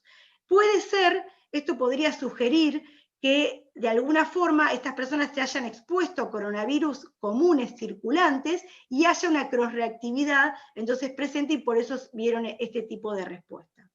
Pero sí es verdad que para tener una respuesta de anticuerpos de alta afinidad, ¿sí? Sabemos los inmunólogos que la respuesta CD4 es crucial, que la respuesta de las células T foliculares helper es muy importante, y además sabemos que este es un virus, y desde siempre las respuestas CD8 citotóxicas pueden tener un rol justamente para eliminar a las células infectadas. Otra de las cosas que hay que tener en cuenta para desarrollar una vacuna es cuál es la vía de transmisión, dónde se va a desarrollar esa respuesta. Bueno, todos sabemos que principalmente se transmite por gotas respiratorias, a través de estornudos, tos, es decir, la vía respiratoria es fundamental, por lo cual desarrollar una respuesta a nivel de mucosas es muy importante, y a nivel de mucosa respiratoria. Se ha descrito que hay liberación del virus en heces, pudiendo ser la vía fecal-oral otra fuente de contaminación. Eso está un poco discutido, pero sí se muestra en los trabajos, y también lo mostró el doctor Quarleri, que hay replicación en los enterocitos, y que ahí puede haber una fuente de diseminación. Como esta es una pandemia, la vacunación oral podría ser una gran herramienta, ya que no se necesita personal adiestrado y puede inducir respuestas a nivel gastrointestinal como también a nivel sistémico. Pero también podríamos pensar en vacunas sublinguales que inducen respuestas a nivel de pulmón o vacunas nasales que tienen algunos efectos adversos, pero bueno, podríamos pensar en vacunas de mucosas. Por lo tanto, en vista de lo poco que se sabe de inmunología de SARS-CoV-2 y lo bastante que se sabe sobre SARS-CoV-1 y MERS, una protección efectiva. Y desde el punto de vista teórico, para inducir una protección efectiva, las vacunas frente a infecciones por SARS-CoV-2 o similares en el futuro deberían provocar respuestas de anticuerpos neutralizantes, células CD4 y CD8 de memoria específicas, sistémicas y en mucosas. Digo desde el punto de vista teórico, porque los vacunólogos sabemos que la vacunología es una ciencia muy empírica, y por más que desde antes hicimos toda la teoría y se saben todos los estudios de que esta estructura y esta composición farmacéutica va a proteger porque en ratón, porque en monos, porque en tal especie dio tal respuesta, la realidad solo se puede confrontar con los experimentos y la protección después en humanos. Y es muy difícil poder predecir. Hay una caja negra, que es el sistema inmune que se encuentra con el microorganismo, que es algo bastante difícil de predecir, que es lo que ocurre en la protección. Pero bueno, lo que se quiere acá es desarrollar una vacuna y en poco tiempo, ¿no? Estamos diciendo que, o ustedes pueden ver en los medios, que se quiere hacer una vacuna en 18 meses contra el coronavirus. ¿Cuánto tiempo se tarda en desarrollar una vacuna? Para que tengan una idea, más o menos, el promedio son 10 años promedio, pero por ejemplo, para la vacuna de varicela se tardó 28 años, para la gripe 28, para HPV 15, rotavirus 15. Bueno, ahora queremos en 18 meses poder tener una vacuna para aplicar a todo el mundo. La verdad que si este tiempo que yo les digo que tarda tanto las vacunas tiene que ver, porque si esto fuera en condiciones normales, que quisiéramos hacer la vacuna contra SARS-CoV-2, lleva un tiempo, mucho de estudios académicos, después estudios preclínicos, después todas las fases 1, 2, 3, fíjense los años, después hay que construir las fábricas de producción de ese tipo de plataforma para que yo desarrolle la vacuna, después viene el tiempo de la manufactura de esa vacuna, aprobaciones y después la distribución. Si esto lo hiciéramos en los tiempos normales, la vacuna del coronavirus podría estar para el 2036. Pero ahora se está proponiendo de alguna forma disminuir o bajar todos los tiempos de académico. Ahora vamos a ver que se pasó muy rápido, preclínicos, fases 1, hacer los protocolos de autorización por emergencia para hacerlos mucho más rápido y poder llegar, acá por ejemplo muestro agosto 2021, como mínimo, pero bueno, en los medios están diciendo cosas que hay que tener mucho cuidado porque están diciendo la vacuna puede salir en septiembre. Bueno, yo diría que justamente en el tema de vacunas, como se van a dar a individuos sanos, evaluar el tema de la seguridad es fundamental. Pero acá la realidad superó todas las expectativas, y en tiempo récord, como no habíamos visto nunca, a solo 2 meses de que China divulgara el genoma completo del virus, y con muy pocos datos preclínicos en ratones, porque tuvieron solamente 2 meses, o sea, muy pocos estudios a largo plazo, solo con lo que sí es importante, con todo lo que se sabía sobre SARS y MERS, 2 vacunas comenzaron la fase 1 de ensayos clínicos en humanos, en China y en Estados Unidos con un día de diferencia. A 5 meses desde que se conoce la secuencia del virus, ya hay 8 vacunas que han empezado la fase 1. Esto es algo que no tiene precedentes, que nunca habíamos visto en tan corto tiempo. Estas vacunas utilizan diferentes plataformas Y para que tengamos idea cuánto han tardado otras enfermedades emergentes desde que hubo un brote y se empezó la fase clínica. Por ejemplo, para dengue, desde que hubo se conoció el brote hasta que empezó una fase 1, se tardaron 39 años. Ébola, 27, ¿sí? Y ya habían hecho mucho más rápido, si miramos acá, para SARS, 22 meses, y para MERS, 24 y 22 meses. Ya para estas dos habían hecho mucho más rápido, pero nunca algo como lo que estamos viendo de 2 meses después empezar las fases clínicas, 2 vacunas. Y aquí se las presento, cuáles son las vacunas que están en fase 1 y fase 2, ya algunas, está sacado de la World Health Organization. Todos los días estoy mirando esto porque va cambiando, seguramente mañana van a aparecer 3 más. Esta tabla después la vamos a analizar de diferentes formas. Desde un punto de vista geopolítico se puede analizar. Yo les contaba, la primera que aparece es esta de adenovirus en China, después sale al otro día esta de Moderna con el NIH, que es de Estados Unidos, vamos a ver cuál es el mecanismo, RNA. Si miramos, hay otras 3 de China con virus inactivado, y hay la Universidad de Oxford, Inglaterra, adenovirus, vemos otra de Alemania y vemos otra de Estados Unidos, vacuna DNA. Si vamos a ver cuántas hay en fase preclínica, en esta lista ya hay 110. ¿Por qué? Si ya habían empezado estas en fase 1, igual un montón de laboratorios se largaron a intentar la posibilidad de desarrollar una vacuna contra coronavirus y ya empezaron las fases clínicas estos laboratorios. Bueno, la realidad es que no se sabe si van a inducir buena respuesta, si van a inducir protección, si después la plataforma que se elija va a poder ser producida para todo el mundo.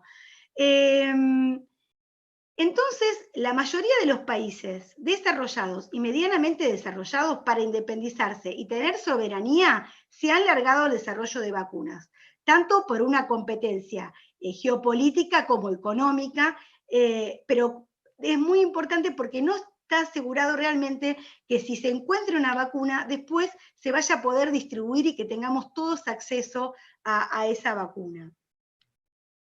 Si miramos quiénes son los que están formando parte de estos desarrolladores de vacuna a nivel geográfico, un poco como ya les contaba antes, principalmente actúan las universidades en conjunto con la industria privada. Pero si miramos Estados Unidos, China, Europa, Asia y Australia. Lamentablemente nosotros, América Latina, no estamos acá, ni África, y esto nos habla de la importancia para nosotros también de desarrollarnos en este aspecto. Cuando vamos a ver las diferentes plataformas que se están utilizando, que son las plataformas para desarrollar vacunas virales, están utilizando principalmente virus inactivados, virus atenuados, utilizar vectores virales que tienen capacidad de replicar, ahora los vamos a ver, o no replicantes, basados en ácidos nucleicos, DNA, RNA, y proteínas o proteínas purificadas, virus-like particles. Si miramos de todas las que están en desarrollo, hay muchísimas de proteínas recombinantes y mucho DNA, ¿sí? Pero cuando fuimos a ver las que ya empezaron en fase 1, no había ninguna de proteína recombinante todavía. Y esto tiene que ver con que después lo vamos a ver, es más difícil de producir. Bueno, vamos un poco a qué es lo que quisiera generar la vacuna y cómo sería la respuesta inmune. Y acá les muestra en realidad la infección natural. Luego de la infección por el virus, finalmente las partículas de virus, las proteínas, van a ser endocitados por la célula dendrítica, que es la célula, principalmente la célula que puede activar a células T vírgenes, y va a presentar estos péptidos a las células T, que justamente las células T pueden ser células T CD4 o CD8, pero las células T foliculares helper son las que colaboran con las células B y que aseguran que haya cambio de isotipo, que haya maduración de la afinidad y una eficiente respuesta de anticuerpos. En este caso lo que queremos es una respuesta neutralizante, como yo hoy les conté. Y también las células TCD8 citotóxicas se sabe que tienen la capacidad de destruir a células infectadas cuando reconocen al antígeno dentro de esa célula.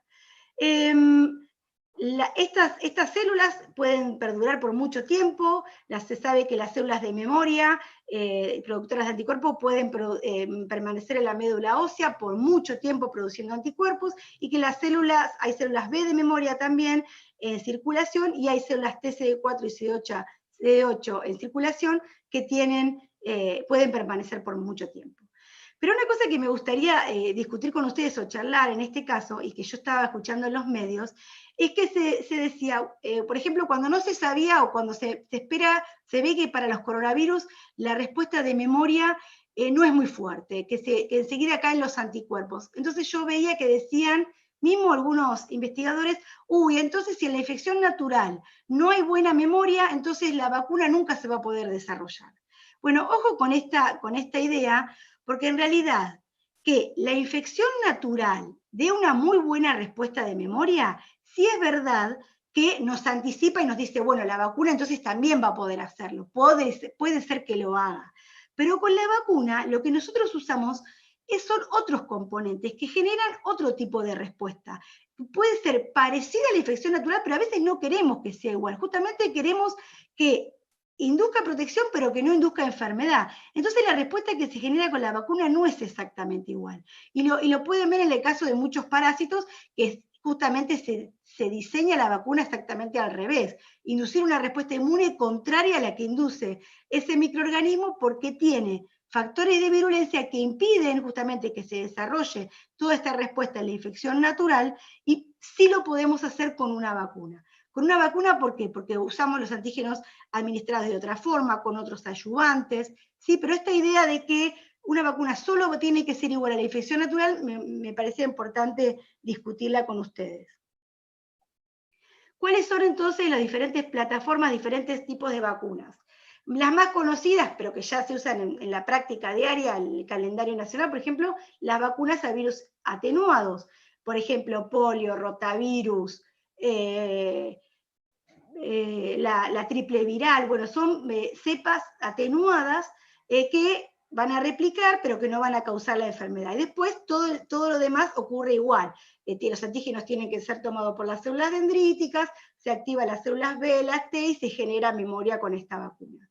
Estas vacunas son son muy inmunogénicas, pero tienen varios efectos adversos que tienen que ser muy bien estudiados, sobre todo en inmunosuprimidos y embarazadas. Con lo cual, en este caso, donde se van a evaluar los efectos adversos, pero vamos a tener menos tiempo, son las que pueden ser más difíciles de llevar a la práctica.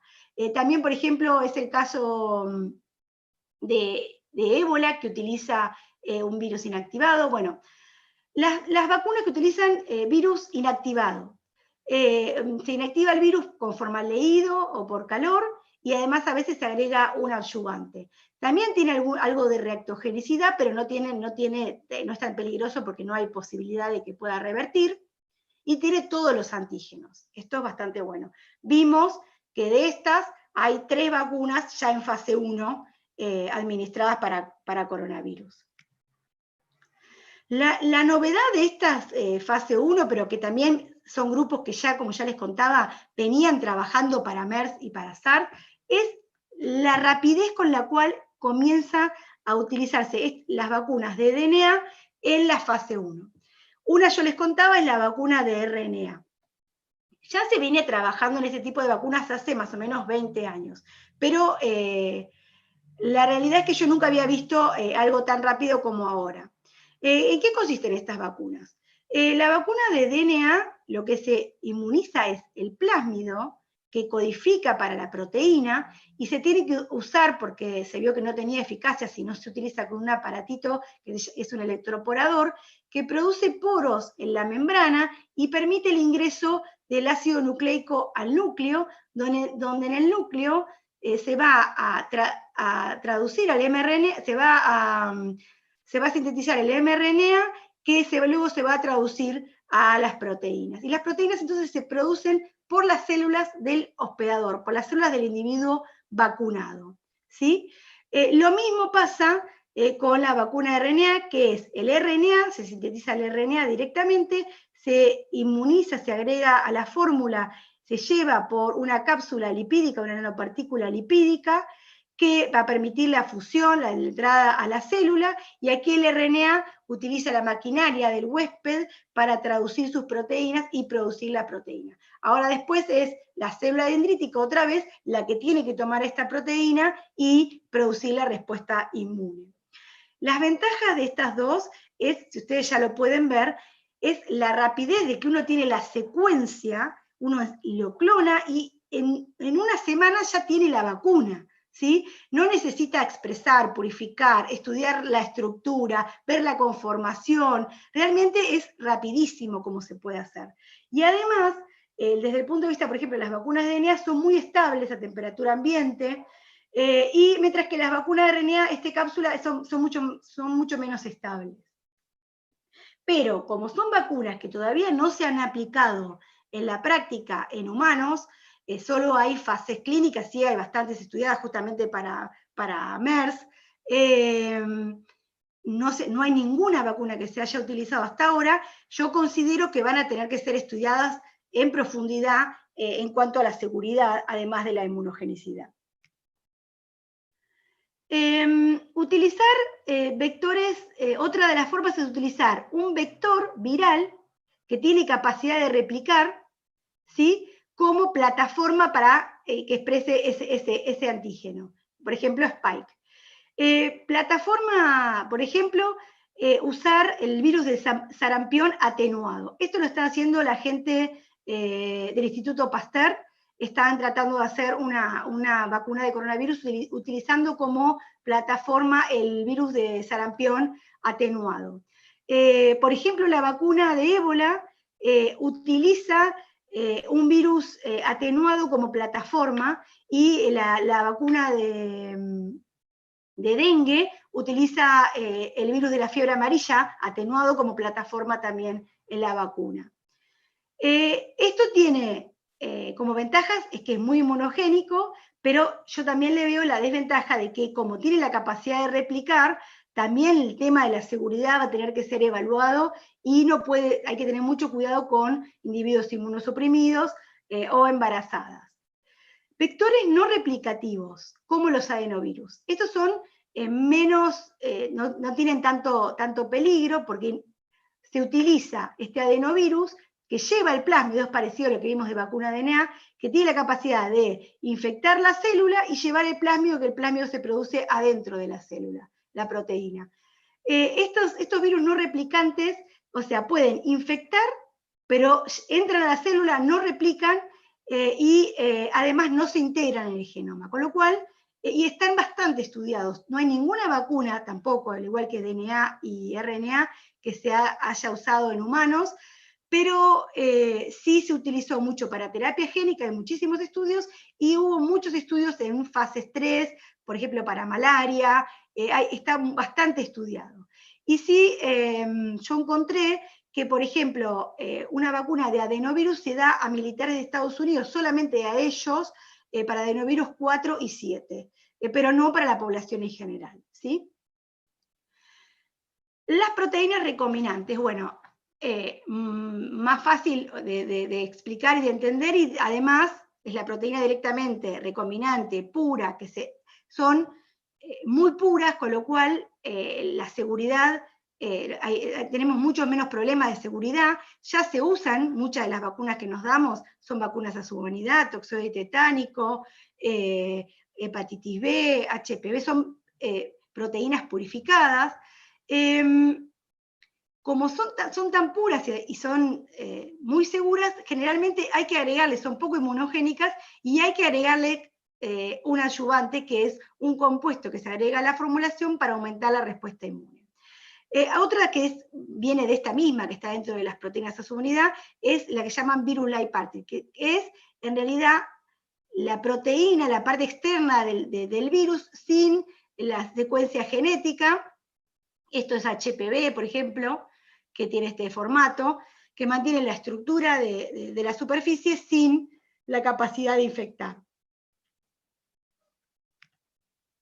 Entonces, volviendo ahora a la tabla, viendo las diferentes plataformas, podemos ver y volver a discutir esto que vimos recién. Tenemos, entonces, la primera que sale en China, la primera que prueban, que ya está en fase 2 también, es la que utiliza un adenovirus y que expresa AS.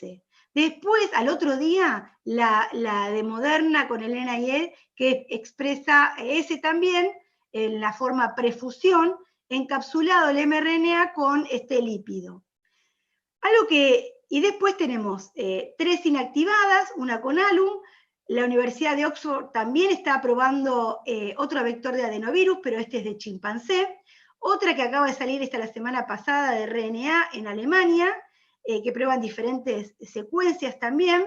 Y la vacuna de DNA, como les conté hoy, que hay que utilizarla con el electroporador. Ventajas y desventajas, algunas las fuimos viendo, por ahí puse esta tabla por si me olvidaba de alguna cosa comentarles. Principalmente, las vacunas inactivadas y atenuadas son muy buenas porque tienen todos los antígenos, dan todos los tipos de respuesta, pero hay que tener cuidado, ya lo sabemos, por potenciales efectos, sobre todo las atenuadas, en individuos inmunosuprimidos. Las subunidades son las más seguras, ¿sí? Pero en este caso de lo que hay que hacerlo tan rápido, la producción de una proteína recombinante lleva mucho más tiempo. El escalado, la purificación, evaluar la estructura, todas las regulaciones para proteínas recombinantes se tarda más. Y esto lo pudimos ver en la tabla justamente que todavía no apareció ninguna en la fase 1, y esto es cuestión de semanas, porque ya hay varias que ya entregaron los papeles para empezar la fase 1. Vectores virales, algo que me olvidé de decir de los adenovirus y de algunos vectores virales, es que se vio que, por ejemplo, si hay inmunidad contra ese vector, por ejemplo, los adenovirus están presentes, tenemos inmunidad anti muchos adenovirus, y podrían prevenir justamente, evitar que uno sea vacunado con eso eficientemente.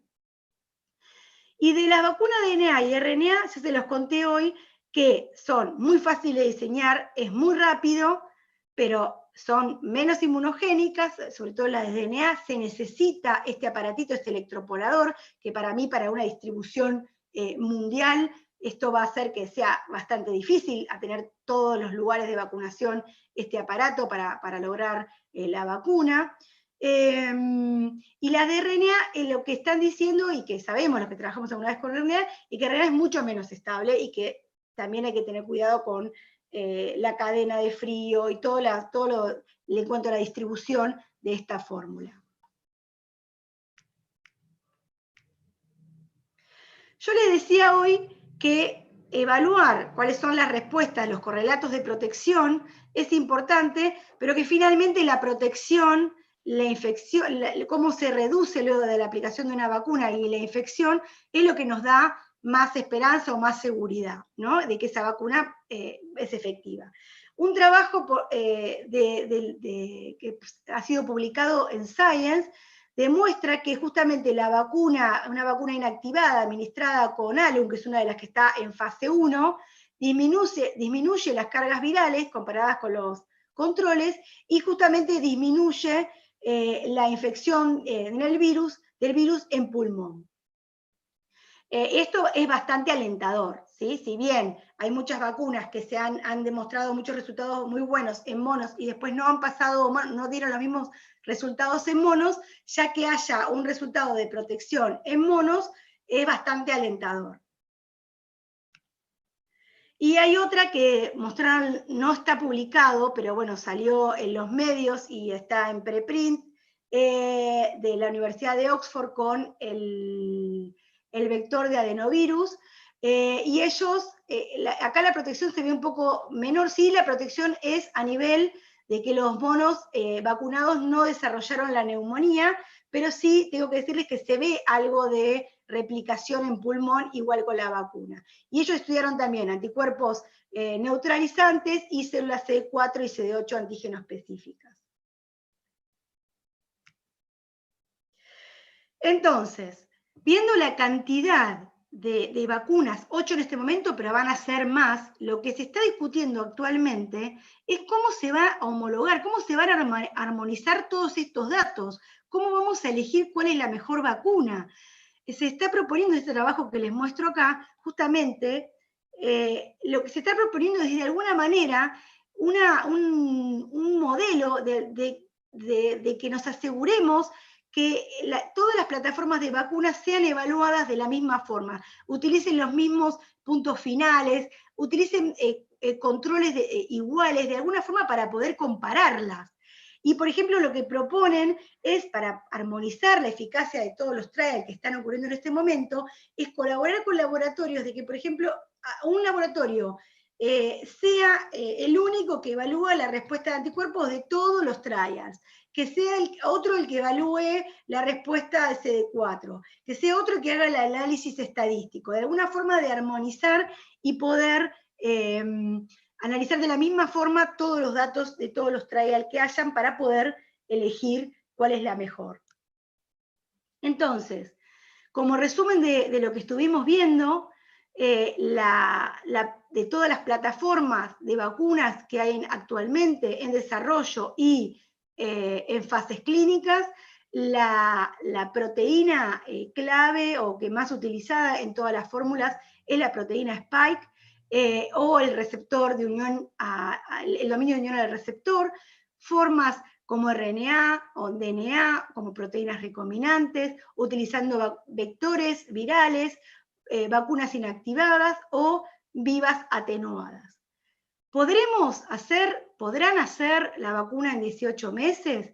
Bueno, es bastante dudoso porque no nos tenemos que olvidar que todo esto lleva un proceso de acuerdo a cuál sea la plataforma de GMP, que es muy importante, la fase 1, fase 2, fase 3, evaluar siempre la seguridad, además de la inmunogenicidad, y finalmente evaluar cuánto protege esa vacuna a campo, ¿sí? Después vienen las autorizaciones, y algo que para las nuevas plataformas no hay, o para las mismas que están ahora que ya hay, por ahí no hay la capacidad de producción para la cantidad de dosis que se necesitan para este caso de la pandemia, para distribuir 1 billón de dosis por lo menos, administrarla y que se induzca una respuesta inmune. Entonces, como para terminar todo lo que estuvimos viendo, sabiendo que la inmunidad de rebaño no está sucediendo, esto es lo que les contaba al principio, que solo, por ejemplo, en Francia y en Italia, después de 27.000 muertes, solo el 4% de las personas han sido infectadas y que se necesita un 50-60% de inmunidad para lograr, de inmunidad de la población para lograr inmunidad de rebaño. Lo único que nos queda hasta que se desarrolle la vacuna o un buen antiviral es el distanciamiento social. Y algo que también es importante para todos los profesionales de la salud es que todo este tema de la vacuna y en general de las vacunas ha generado movimientos, tendencias muy fuertes en Internet de desinformación con respecto justamente a esto de la inmunidad de rebaño, de la vacuna, que me gustaría que entre todos podamos confrontar con datos reales, ¿sí? Bueno, muchas gracias.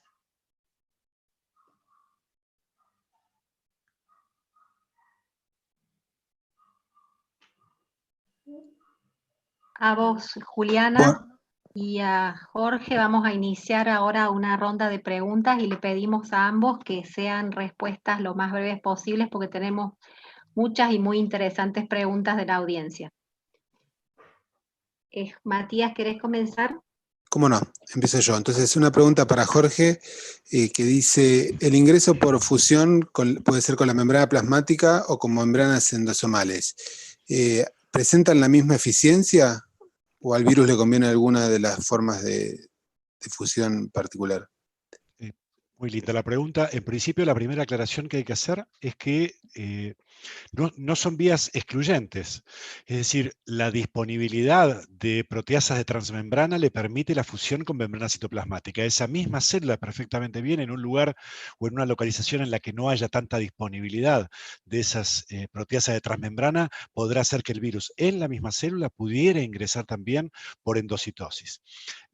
Respecto de si hay estudios, no conozco que haya información respecto de eficiencia en esos términos, insisto, porque los que se han hecho tienen que ver con la generación de células noqueadas para las proteasas expresadas en membrana citoplasmática, lo que permite la utilización de vías alternativas a través de catepsinas en vesículas endosomales. Bien. Juliana, ¿se conoce si en pacientes con altos títulos de anticuerpos hay una correlación entre anticuerpos no neutralizantes y la gravedad del cuadro?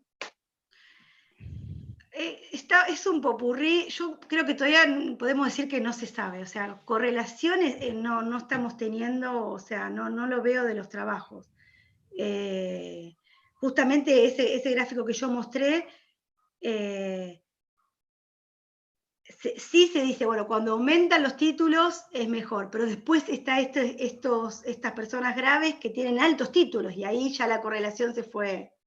O sea, no está viendo, por lo menos lo que yo vengo leyendo, igual el trabajo, por ejemplo, de Nusenway, que todavía no está aprobado, es de hace 2 días. O sea, seguramente es algo que estamos todos estudiando en este momento.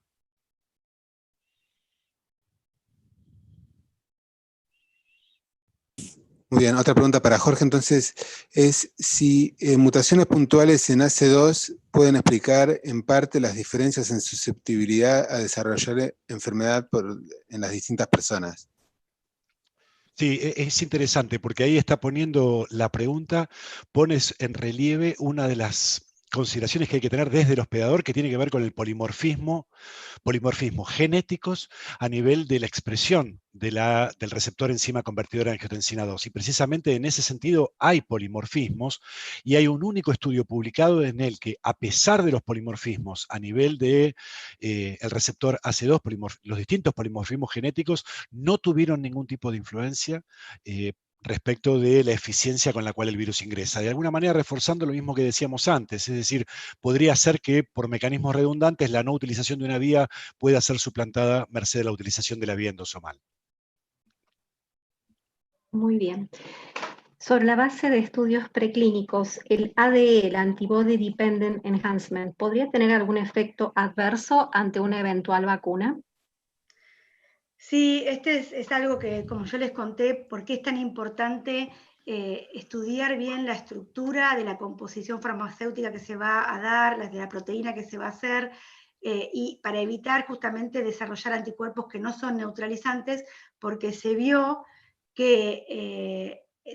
en experimentos in vitro que sueros que tenían anticuerpos no neutralizantes hacían lo contrario, en vez de neutralizar la entrada del virus a la célula, in vitro lo que veían es que ingresaba más virus a la célula y había más infección. Y también en un ensayo en monos para SARS-CoV-1 de una vacuna, después de la infección, a un tiempo después, vieron inmunopatología en pulmón. Entonces es algo que siempre se tiene que estudiar, y no en esta, sino en la mayoría de las vacunas, y que se puede corregir, por ejemplo, sabiendo esto, de alguna manera, estudiando muy bien la estructura de la proteína y pudiendo generar de alguna forma anticuerpos de alta afinidad, tratando de que los niveles no sean bajos, sino bien altos, de alta afinidad.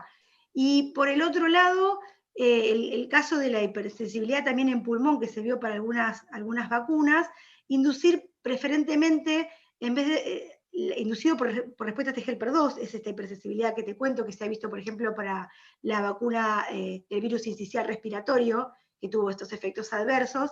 Lo que, por ejemplo, para tener cuidado con eso, tratar de inducir con los ayudantes o con la plataforma que uno utilice respuestas T helper-1 y respuesta CD8, de manera de evitar esa posible respuesta alérgica e inflamatoria peligrosa.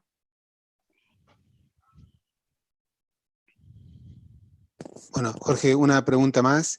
¿Cuál es el papel que juegan los huéspedes intermediarios como adaptadores entre el virus del murciélago y el humano? Interesante. Los datos que tenemos respecto de SARS-1 son muy claros y contundentes respecto de la participación de las civetas como huésped intermediario, que en ese caso en particular el animal intermediario, el hospedador intermediario no enferma, de modo tal de que queda de alguna manera como un hospedador que permite albergar el virus por periodos prolongados de tiempo. En términos de lo que ocurre con el SARS-2, particularmente, los primeros indicios que hay claramente y que involucran a los pangolines como huésped intermediario tienen una salvedad en la definición estricta de huésped intermediario, porque los pangolines sí se enferman, es decir, padecen una enfermedad respiratoria cuando se enferman con coronavirus de ellos, es decir, el coronavirus de los pangolines. Ahora, el pangolín propuesto como hospedador intermediario del SARS-2 en el salto entre el murciélago y el hombre, lo que podría haberle aportado al virus del murciélago en su llegada al hospedador humano es precisamente el dominio en la spike de unión al receptor. Ese dominio de unión al receptor en el virus de los murciélagos no está presente, y sí está presente en el virus de los pangolines. Es decir, podría pensarse que probablemente un evento de recombinación entre un coronavirus de pangolín y un coronavirus de los murciélagos serían el antecesor perfecto para que se produzca la adaptación del virus al humano. Aquí hay una última pregunta para Juliana. ¿Los lípidos que rodean al RNA en las vacunas a RNA son inmunogénicos? Justamente escuché la charla porque los que utiliza Moderna, por ejemplo, para su fórmula, no es igual, son lípidos, nanopartículas, pero es una composición específica que no la sabemos. Pero sí escuché la charla de Moderna cuando le preguntaban y él decía que no eran adyuvantes, que eran inertes. Eso es lo que te puedo decir, pero exactamente cuál es la composición no está divulgado. Muy bien, Analía. No sé si querés dar cierre al webinar. Bueno, muchísimas gracias Juliana y Jorge por las excelentes charlas que dieron, realmente las hemos aprovechado muchísimo. Lamentablemente no podemos responder todas las preguntas, son numerosas y realmente súper interesantes, pero necesitamos darle un cierre al webinar, así que les agradecemos esto, aprovechamos esta oportunidad para invitarlos a todos a unas jornadas de informática aplicada a la inmunología, que van a tener lugar el 29 de mayo y el 1 de junio. Vamos a poner próximamente la información en nuestra página web y en las redes sociales, pero ya se los vamos avisando para que estén informados. Y bueno, les damos las gracias por haber participado en el webinar y los esperamos en el próximo, que vamos a tener en relativamente un corto plazo también sobre COVID-19. Muchas gracias a todos, muchas gracias Silvia, Matías, y bueno, por supuesto a los oradores Jorge y Juliana. Gracias. Gracias a ustedes. Gracias Chao. a ustedes.